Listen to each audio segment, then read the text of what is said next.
Umaapaw ah. Yan ang masarap.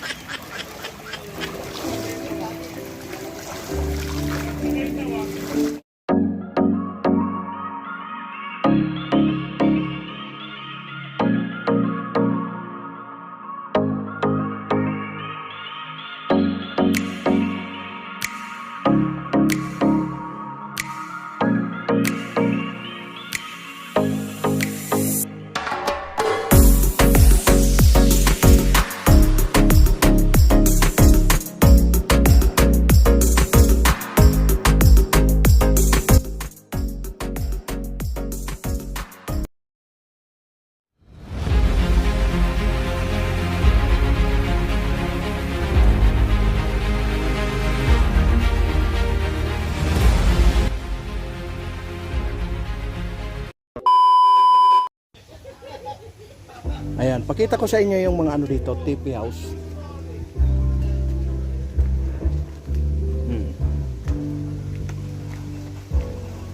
Bali private resort ito. Farm in resort. Ayan, pag may okasyon kayo, halimbawa marami. Yan, yan mga TP house. Mayroon dito Siam na TP house.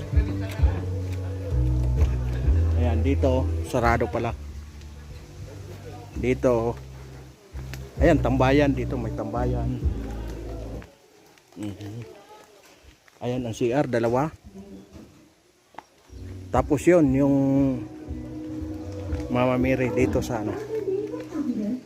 Yun, ito sa TP house.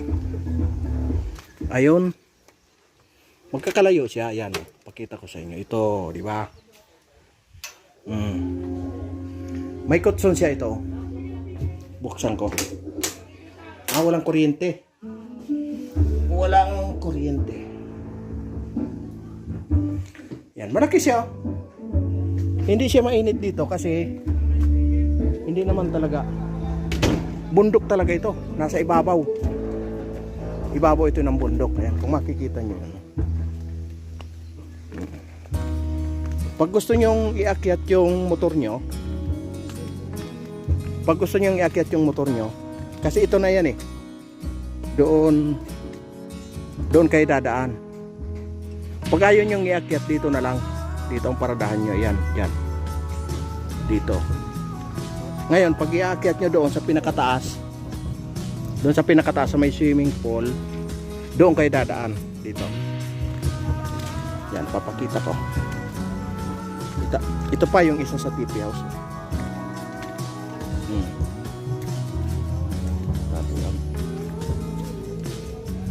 Diba? Napakaganda ng lugar na ito. Napakatahimik. Ito yun, no? Yun.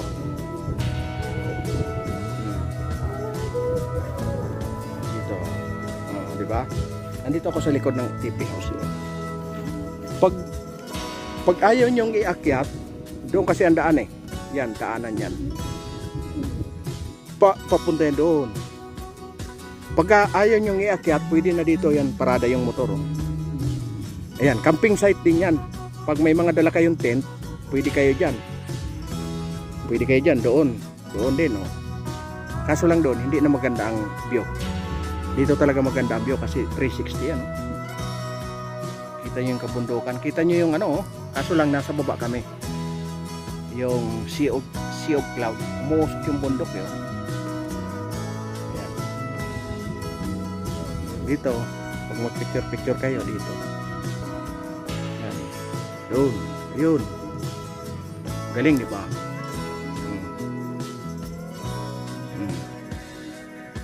Kita nyo naman napakatahimik ng bundok na ito. Patahimik ng bundok.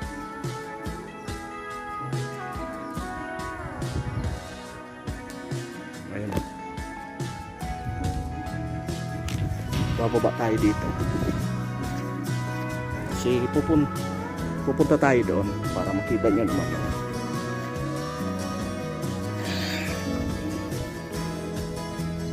Yan. May pababa naman dito.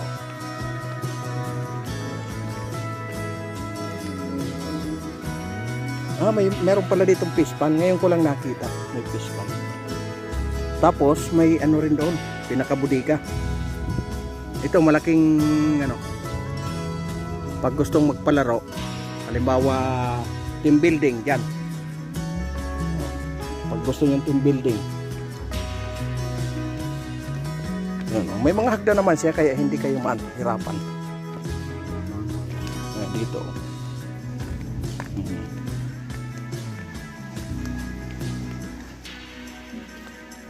Kala ko nagpakawala ng tubig. Umuulan pala. Oh, di ba? Hindi ka mahirapan kasi may hagdan siya. Oh, pag paakyat ka mahirapan. Kasi paakyat masakit sa tuhod. Oh, kita mo naman yan, naakyatin mo kung gaano kataas yan. Ayun doon yung mga TP house, ayun oh. Hanggang doon oh. TP house niyan. Kung gusto man ng ano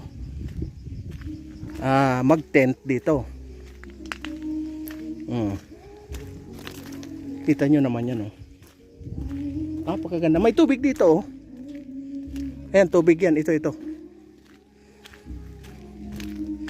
Flowing ang tubig dito. Ito itong hose na ito. Yan. Ito. Kasi galing yan doon sa bundok. Doon sa bundok na yan. Yan. Yung tubig. O, diba? Kanina nakita nyo. Nandito na ako ngayon. Galing ako doon oh. Sa pinakataas. Kaya pwede kayong magparada dyan ng motor or dito papunta doon kasi ito camping site. Kita nyo naman ang ano, pakita ko sa inyo paikot ha.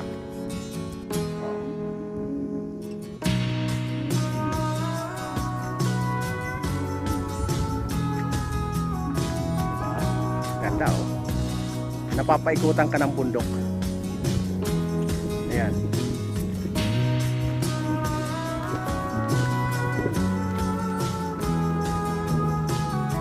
Yan, di ba?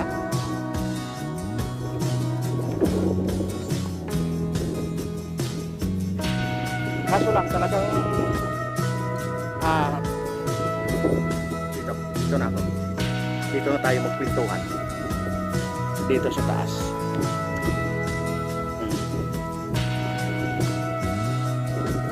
Dito na tayo sa taas. Oh, di ba?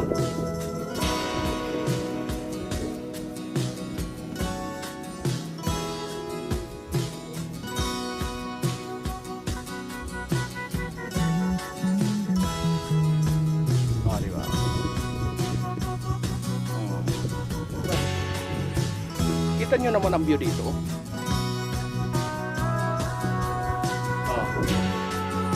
Kita nyo kung gaano kaganda ang view dito.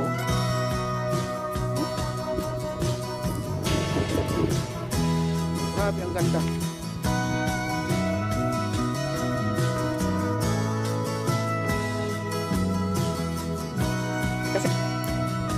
Kasi yan na yung sapa niya.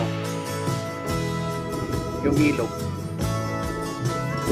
Tapos yung kabila na yan, kung makikita nyo yung umuusok na yan, lupain ang kaibigan namin. Ayan, dyan.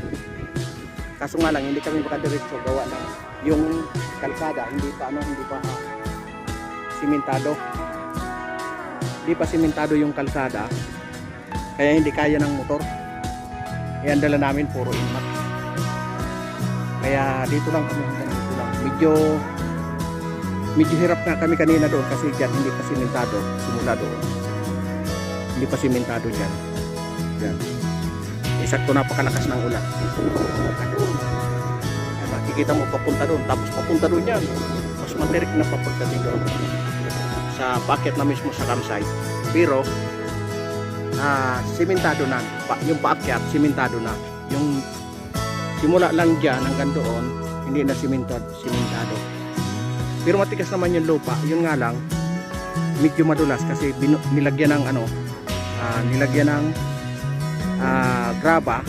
Tapos tinangay yung iba, nagkaroon ng putik. Yan. Yan yung yan yung magiging trail nyo. Yan yung magiging trail nyo pag pag kayo pumunta dito sa campsite na ito. Yan, pero napakaganda. Sinasabi ko na sa inyo, talagang bawim-bawi. Kumbaga, nakakaroon kayo ng trail sa pag nagra-rides kayo. Yan, paganda. Oh, kita nyo yan, oh. Ganda ng usok, oh. Ayan, oh. Umuusok. Grabe, ang ganda niyan. Ang pinakamaganda niyan, pag pinakaibabaw ka, makikita mo yung usok. Yung nasa ibabaw ka ng usok. Yun nga lang, kung may drone sana, kung may drone ako, kuhang-kuha yun. Yung sea of cloud na tinatawag. Kuhang-kuha yan pag may drone kasi pwede mong itaas yan eh. Kasi doon sa taas, maganda doon magpalipad. Kahit medyo malakas ang hangin, kayang-kayang ilipad yan hanggang doon. Pag inakyat mo yan sa taas, yan, pag inakyat mo yan doon, kahit malakas ang hangin, kayang-kayang makikita yung sea of cloud. Yan. Ayan. Kita nyo yung kalaki ang campsite na yan. Kita nyo kung gaano kalaki ang campsite na yan, oh. Simula doon hanggang dyan, oh. Hanggang doon. Bali may siyam na TP house. Mayroong siyam. Tapos pwede rin kayo mag-tent dito. Ayan, kung gusto nyo mag-tent. Maluwag dito, oh. Kita nyo naman yan, oh. Kanina inano ko yung na ito, kaso lang busy kami sa pag-ahon. Pinag-isipan namin kung paano namin may akyat yung mga Inmax. Kasi nga basang-basa at saka napakalakas ng ulan. Hindi ko napansin anong pangalan nito. Titingnan ko siya ngayon. Para naman makita ko. Oh.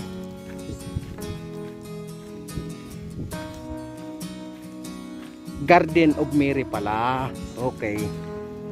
Garden of Mary. Ayan, oh. Garden of Mary. Ayan, oh. Kita nyo naman yan, oh.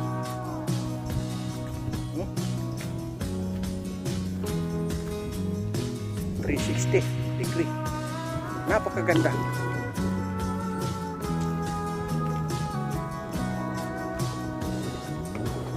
Pakita nyo naman. Ano maganda. Dito naman tayo sa harap.